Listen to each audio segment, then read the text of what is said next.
Hi, I'm Dr. Christine Anderson, or Dr. Chris as my patients call me. And for those of you who don't know me, I am a chiropractor who has been in practice for over 30 years in Los Angeles. And my specialty is pediatrics and pregnancy. I'm board certified, and I also hold a certification in childhood developmental disorders. This is my third in a series on autism. The first one was Autism Spectrum Disorders. What is it? How prevalent is it? What are the causes? And then part two was what is going on in the brain of a child with autism. And now I'm going to talk about the risk factors of autism. I'm going to talk about the top 8. There are certainly more than 8. But these are the ones I feel are the most common and the most prevalent, and there's some things that you can do about it. This is part of what we can do in our prenatal care and when you're thinking about having a child. And then when you're pregnant, also some things that you might want to consider in helping with the neurologic development of your child's brain. So let's dive in, and I've got the 8 right here. So the 8 factors are listed there. The first one being male, so a child that is a boy is 4 times greater than a female or at risk for having autism. So this is, they haven't really determined the exact cause, but it may have something to do with the fact of testosterone and what happens in the brain and with cortisol if there's stress. So we'll talk a little bit about that. And number 2 is older parent or parent. So it can be either parent or both. And if it is both parents, then there's going to be a bigger chance, a higher risk of the child having autism. And this is according to multiple studies. The reasons aren't really clear, but it could be that it has something to do with the stress response that we're going to talk about, or maybe a lifetime of accumulated toxins. It could be that with the brain balance, that their brains become more imbalanced, which we're going to talk about. They don't really know, but this is one of the risk factors.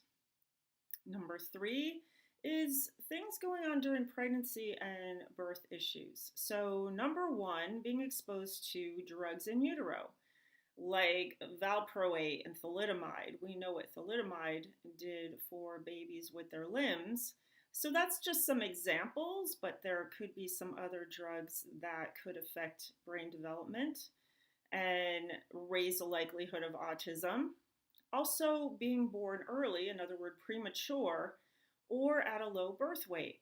So there's many reasons why a baby might be born prematurely. We won't really talk about that here, but at some point I will be doing more videos and I will touch on this. But what mom's eating during pregnancy matters. What if she's having issues with gestational diabetes, that could be an issue with birth weight. Oftentimes that's with bigger birth weight, but it can be stressful to the body and it can cause a wide range of problems, including autism. And then as far as multiple pregnancies, if she is spacing her pregnancies out less than 1 year, or if she has twins or more, more than 2, and we don't again know why, but it could be possible resources for the babies to develop are scarce, so that's a possibility. More stress on mom's body, that's a possibility. We're not really sure about what these reasons are, but it definitely can be a risk. Now, number 4 is parental psychiatric issues. So a parent, if they have a history of psychiatric issues, they actually have a 3 to 4 times greater chance of having a child with autism. And that's based on studies. And also, if there were study, oh yeah, there was a study in Denmark that included every autistic child born in Denmark in the last 32 years and diagnosed before 2000. And each of the nearly 700 autistic children was compared to 25 kids without autism. And they looked at the parental psychiatric histories prior to the child's diagnosis of autism and showed a high association with the psychiatric history of the parents.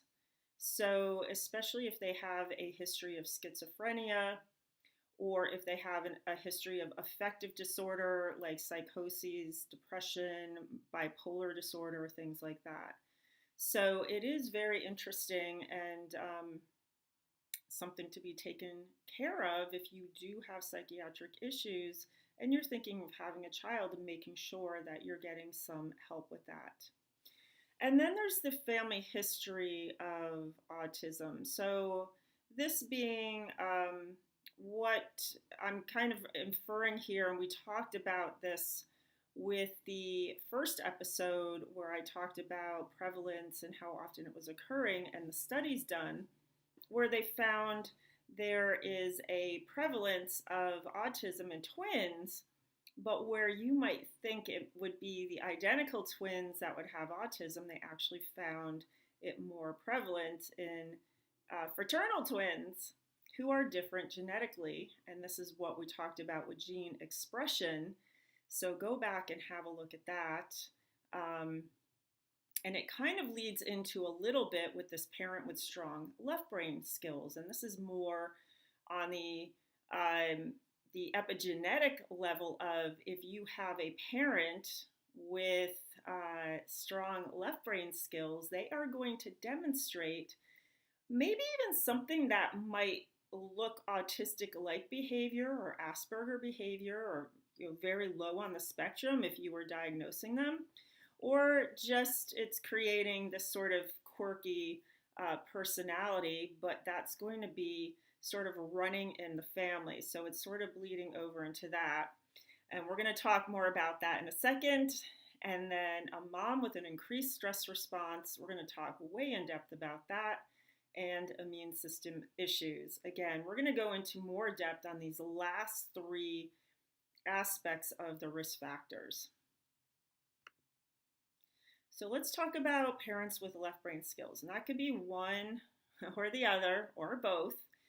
And there is a typical personality. So typically they are going to excel in left brain skills like math, the sciences, technology. They often are considered intellectually gifted, or maybe they might have been termed a geek in school. Something like this because of their high IQ, loving precision and analysis and patterns and routine and predictability. And they're really good at the academics, but not so great at the social aspects. Usually they're not athletic. If they do any sports, it's usually a solo sport. They're usually not team players. And typically they might be more awkward in their movements, certainly not very graceful. Also, they might have a tendency to having compulsive disorders or obsessive compulsive disorders, anxiety. And there's actually a study that they did, or a report actually by the CDC in 2015, which included a wide range of information about the prevalence of autism in various groups. And among things cited was a level of autism in white populations in major metropolitan areas. And places like Silicon Valley typically have a high concentration of kids with autism. So it's very interesting to see that about the epidemiology. Is this because people with high left brain skills are going to be attracted to technology in places like Silicon Valley. Often they will have high educations and possibly high paying jobs, being engineers, scientists, this type of thing that lends itself to left brain skills. So it's very interesting that they have done these sort of comparisons with different groups. And typically in the average population at the time of the study, the average was about 1 in 88 kids. But with these Silicon Valley groups or highly affluent groups, it would be 1 in 15. And that risk really would increase if both parents had a lot of left brain strong skills. Now, high risk doesn't mean it's inevitable, it's a predisposition. And these risks can be reversed. So, don't let it be like, oh my gosh, I have some of these things. I don't know what to do. We're gonna talk about that later on in the series. And being left brain could be just one of the dozens of things that could go on. But if we can do something about it, that's really why I'm bringing this information. Because risk is cumulative. The more risk factors you have, the more likely you will have a child with autism. And these convergence of the risk factors, so stacked on top of each other, are the things that possibly can create this epigenetic effect we've talked about in the previous episodes, which will turn genes on or off in the developing brain. And then that developing brain is going to be more susceptible to things like toxins and other environmental factors, including stress, which we're going to talk about, than an adult brain would. So this is why I talk so much about what we can do with what's going on in our brains, because it can affect so many systems: digestive, immune, hormonal, everything, because the brain has top-down control of the rest of the body. So I've got a little note here about Sir Isaac Newton, and apparently he, where's my notes on this? He was someone who was considered to be a great scientist, but he was not well liked. He had no romantic relationships, apparently. And he was also said to be have a little bit of OCD. He liked numbers and patterns, but he did not like being around other people because he was socially inept. So if he were around today, I would definitely say he would be somebody with strong left brain skills. And maybe he might even be diagnosed very high functioning on the spectrum, or certainly he might be at risk for having a child with autism. So this is just something to consider. And if you want to learn more about what the left brain compared to the right brain as far as what that looks like, you're going to go to my functional disconnection syndrome video, and I talk more about what those skills are for each side of the brain. So how do you know if you're left brain? Well, I just described a person with a high left brain. So if that sounds like you, it might be. You can check on my website, and there's in the patient forms, there is a checklist. Dr. Robert Melillo, who is the instructor for my childhood developmental disorders program, and he also has created the brain balance program for children, has a book out, Autism, the Scientific Truth About Preventing, Diagnosing, and Treating Autism Spectrum Disorders. And he has a whole checklist called the Melillo Cognitive Style Assessment on page 132 of his book. So you can check that out. As I said, you can look at my video, and you can also find a functional neurologist in your area, and they can help figure out if you have a stronger left brain than a right brain. And I'll put a link in the description to how you can find somebody in your area, or you can reach out to me, and I do sometimes work with people remotely. All right, so let's move on to the increased stress response. And I have talked about this in previous videos. But I'll just do a little recap here. We've got different parts of our nervous system, and the one that we don't think about, I call it the automatic nervous system, but it's really termed the autonomic nervous system, is comprised of two parts, the sympathetic and the parasympathetic nervous system. So with the sympathetic nervous system, this is our fight, flight, or freeze. So you're getting ready to take some sort of action, you're in survival mode, and you are ready to go. The parasympathetic nervous system, on the other hand, is our rest and digest. So this is our recovery, this is our repair, and there should be a balance. I think of the sympathetics as the gas pedal and the parasympathetics as the brakes. And so you need to have a balance of these systems in order for your nervous system to be functioning at an optimal level. So there is something I do in my office called a stress response evaluation. And you can go check that video out. It goes into way more detail, but it evaluates what happens in the body in response to the physical, emotional, and cognitive stress that we are faced with. Because sometimes you don't really realize what your body is doing and reacting in stress. And I have to say, I was really, really surprised what was going on with my brain when I was challenged with these stressors. So it can be quite illuminating because it is an unconscious act. We don't think about it. All right, so this is just a little diagram of the parasympathetic in blue and the sympathetic in pink. And it's actually showing there's different parts of the spine that this occurs. The parasympathetic is more the cranial system, the cervical system, and the sacral system. So at the top and the bottom of the spine. And then our sympathetics are really more concentrated in our mid-back and our part of our lower back.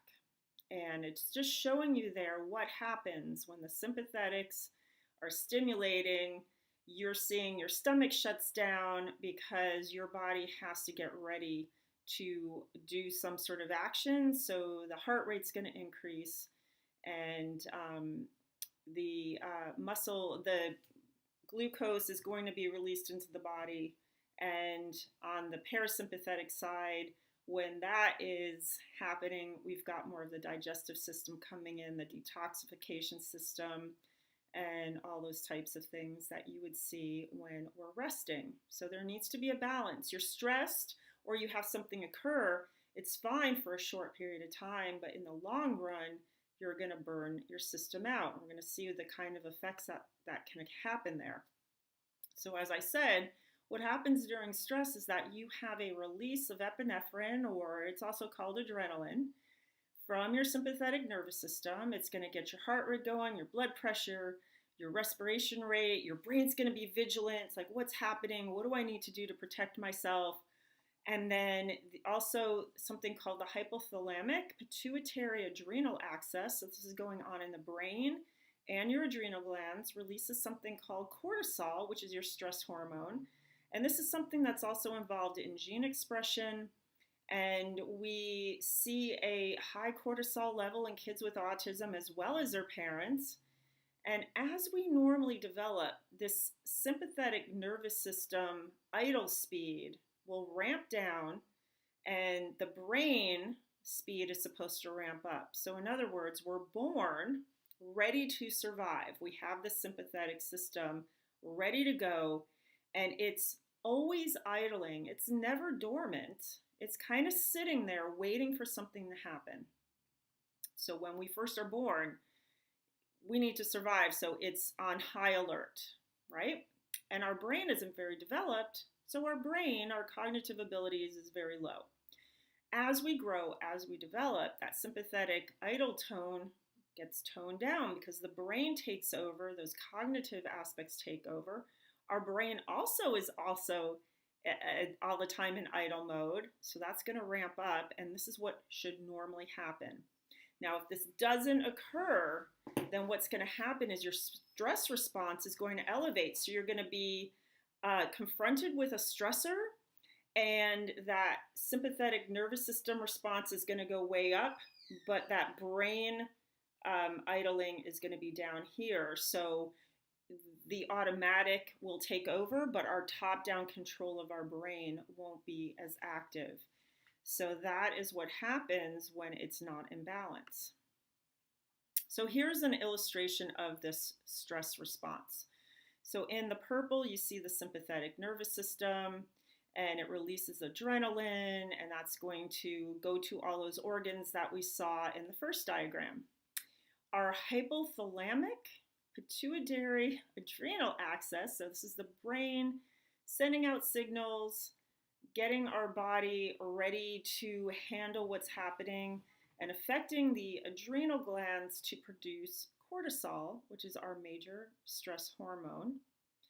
And then at the top there in the blue, you also see the limbic system, and this is part of the brain that is involved with memory and emotions and the connection of the two. And sometimes this is where we tend to operate when we're in a state of fear or anxiety. Our critical thinking brain cannot function because that limbic system is in survival mode.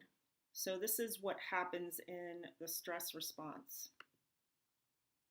Now let's just talk a little bit about stress during pregnancy. So this is a special time because whatever is going on in mom's body, the baby is going to experience. So if there are emotions that are creating stress, or if there are situations creating stress, and she's making cortisol, then the baby is also going to be affected by the cortisol. And remember I said males are affected 4-to-1 in comparison to females. Well, they're more sensitive to cortisol levels in mom's body because of the effect of testosterone. So this may be why they have a higher rate of autism. Now, this high cortisol level itself creates more sensitivities to stress because it's going to ramp up that speed of the stress response. So remember I said if they're in balance, as we get older, the brain will start to idle faster than the stress response. But if you have a lot of stress, it can go the other way around. So a little bit of stress can ramp it up just like that. It can get you going way faster because that idling speed is faster. Now, there have been some studies looking at the high cortisol levels because we know with premature babies, they are treated with a drug that will help their lungs mature. There's a certain thing that has to happen for the lungs to be able to breathe, and it happens at a certain period in development. And if babies are born prematurely, they need to speed up this development. So they use a synthetic cortisol drug. And they have found that in the long run, that these premature babies will have an increased stress response their whole life. And they also tend to have an increase in behavioral issues, anxiety, ADHD, depression, addiction, and even autism. And so this is in relation to, we can extrapolate if we have this increased cortisol level, that it can create the same things that the synthetic cortisol will do as well. And then they also have done some studies of children who have been born to moms in extremely stressful situations, like the Holocaust, like World War II food rations in the Dutch famine birth cohort study, hurricanes in Louisiana between 1980 and 1995. And they actually found with that there was an increase in the number of kids diagnosed with autism with more severe storms. So there's a relationship between the amount of stress going on and the number of children that are being diagnosed or seen with autism. So let's dive a little bit more into stress, because it's a really subjective thing. It's subjective because depending on what your idling speed of your stress response is and what I term your threshold, so if your threshold is right here, you're going to keep bumping into it. If it's way up here, it's going to take a lot more. And same thing, if your idling speed of your stress response is down here, it's going to take a lot more to ramp it up. So that stress response idling and that threshold of the stress response are going to determine how you're responding to stress and also how you're perceiving it. Because two people can be in the same situation, and one of them is like freaked out and really having a hard time, and the other's like, what's the big deal? This isn't that bad. So I've listed some things here that can create stress, like relationships, money, career, toxins, and that can be environmental toxins. It can be things you're breathing, eating, drinking, ingesting, injecting, slathering on your body in potions and lotions, things you're spraying in your home, chemicals you're using to clean, all of these things, illnesses, whether it's your illness or somebody else's that you're close to, anxiety itself, war, isolation, natural disasters, fear, and even pandemics. All of these things can create stress, and it's going to be very, very interesting to see what happens to children who are being born during this time, conceived during this time, and born during this time. As I am speaking now in April of 2021, and we've been in a situation of chaos, lockdowns and openings and fear and all this stuff for over a year, and we're going to see what happens to these children.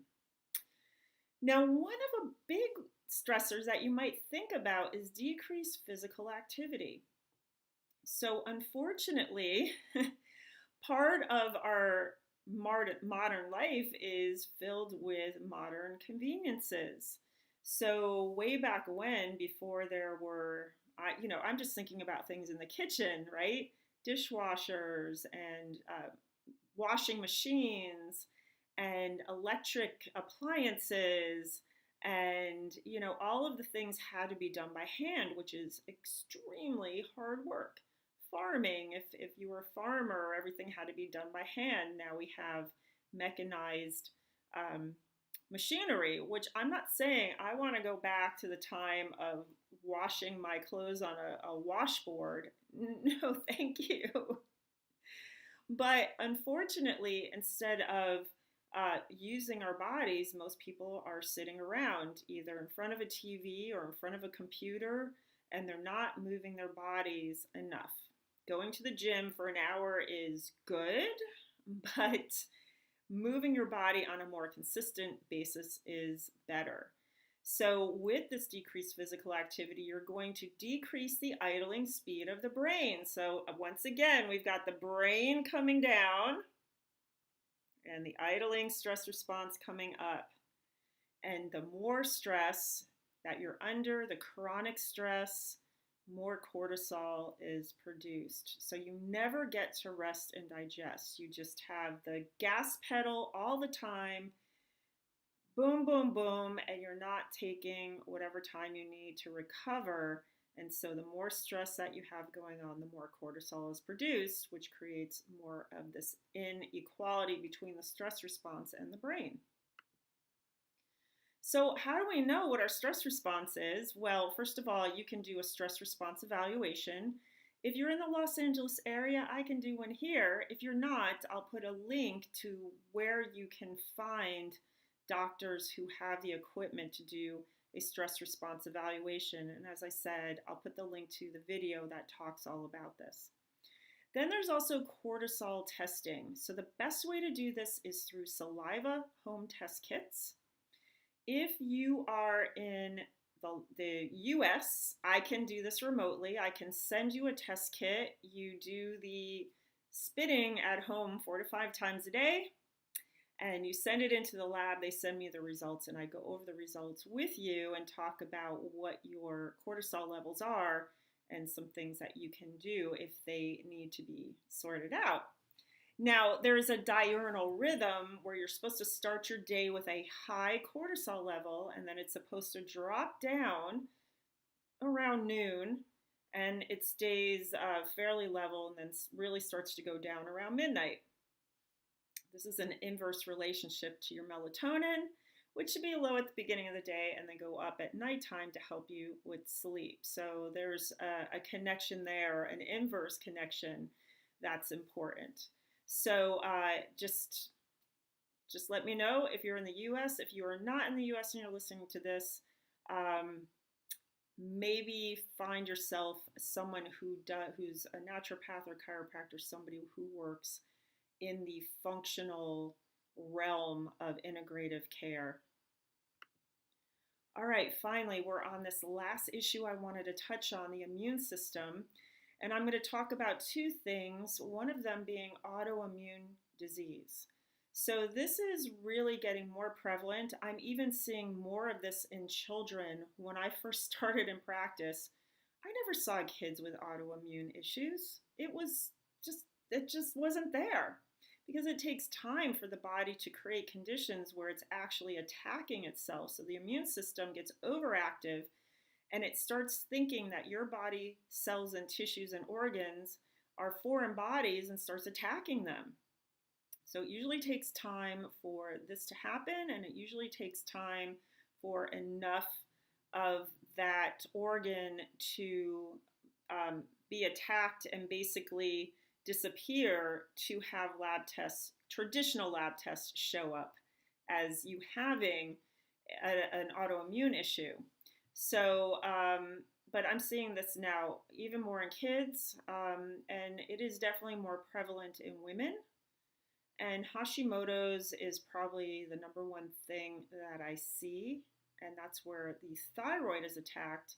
But it's not a thyroid problem, it's an immune system problem, and unless you take care of the immune system, you just medicate your thyroid, it's not going to take care of what's going on in the immune system, which of course is controlled by the brain and the nervous system. Now, your immune system can also attack the brain and the nervous system parts, including things like the cerebellum and the basal ganglia, and all of these things can be occurring in children and ones who have autism. So this is something to consider, not only in the mom and possibly the dad, but for sure also the child too. And I have seen this in children with autism where they are making antibodies that are attacking their brain and their nervous system. So going back to the brain imbalances, if you have a stronger left brain, you don't have any brakes on your immune system, because the right brain, which puts the brakes on things, is not as strong as the left. So the left is out of control, and it's just like, yeah, I'm ready to fight. What are we doing? We're attacking. We're in attack mode. We don't have the right brain going, no, don't attack that. That's your thyroid. Leave it alone. So this goes back to the whole brain hemisphere imbalances and functional disconnection syndrome. Now, normally in pregnancy, we have a decrease of the inflammatory process because we don't want to reject our baby. If it's overactive, then it's going to possibly perceive the baby as something foreign and try to get rid of it. So normally this is kind of dampened if you have any autoimmune problems when you get pregnant. A lot of times women are having less of a problem with their autoimmune issues. And then there's atopic disorders, and in this category are allergy, eczema, and asthma. Now again, brain imbalance can also be a cause. Same thing, we've got a high functioning left brain.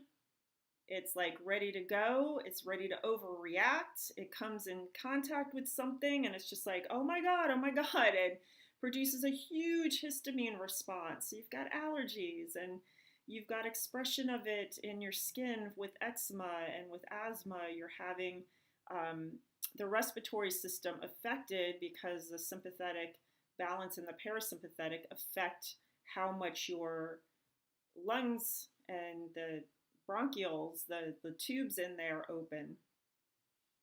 Incidentally, this is why chiropractic can help with issues like asthma, because chiropractic affects the sympathetic nervous system too. All right, so even kind of getting back to the cause of why this might be happening, remember with the autonomic nervous system, if we go back to the sympathetics and the parasympathetics, remember that picture, and the sympathetic shut down digestion. So if you're in chronic stress and you are having adrenaline response and your cortisol is being produced, you're shutting down your digestion. And guess what? Then your food isn't being broken down.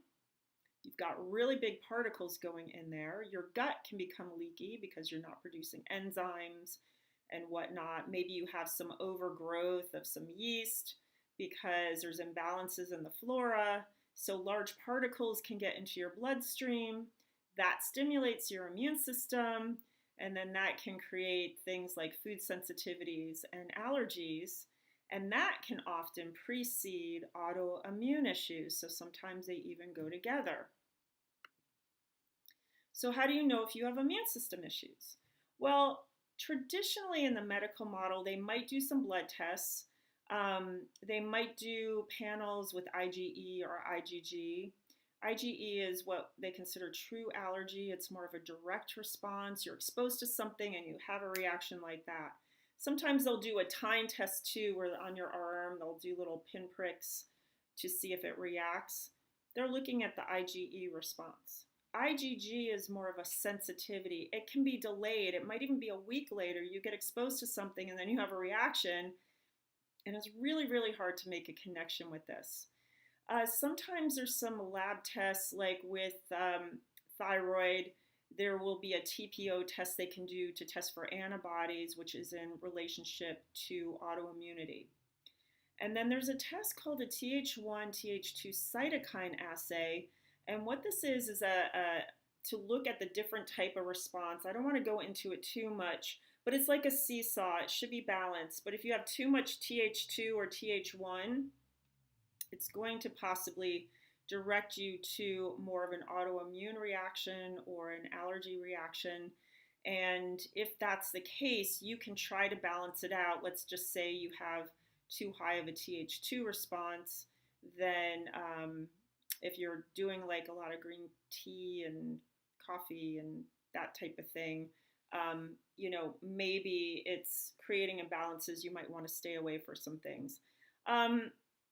I'm going to try and leave that there, but just know that this is something that's available. If you're working with somebody who does integrative care or functional medicine, they'll know exactly what this is and what to do. Now, I use a lab that is called SOLEX labs, and I really like them because they have a multi-tissue antibody testing protocol for early detection of autoimmune issues. So it's not just looking at the antibodies in the blood, but it's looking what your blood does when it reacts with their tissues. They have tissue cultures, and so they'll look for the reaction of your blood with these special tissue cultures that they use. And it's really good for early detection, so you don't have to have so much of your organ destroyed before it comes up with a positive test. I can do, again, that test anywhere in the US remotely by sending you a test kit, and they have lab centers all over that you go in and get your blood drawn. So if you want more info on that, you just contact me. And then I've used frequency scanning and optimization. So with the frequency scanning, I can see if there's certain frequencies that are resonating with different allergy sensitivities and the aspects of your tissue, let's say your cells of your thyroid or even parts of your brain, to see if there's any issues that are highlighted there. And then because it also helps with optimizing, it's a 2-for-1 type of thing. So I will put all the links to frequency and scanning so you can have a look at that, because I've done videos on that as well. Woo! All right, that was a lot of information. So what if you have risk factors? That is something you're going to have to wait for next week. I'm going to talk a little bit more about things that you can do. And if you have any questions, you can always reach out to me at my website. And yeah, please give me a thumbs up if you found this helpful. Share it with your friends, especially those who are thinking about having children. And if you would like to be notified when I'm posting a video, just hit the subscription and the bell. All right, everybody, I will see you next week, next Tuesday, 6:30 p.m. Pacific time, and it will be the last video on autism in this series. All right, bye.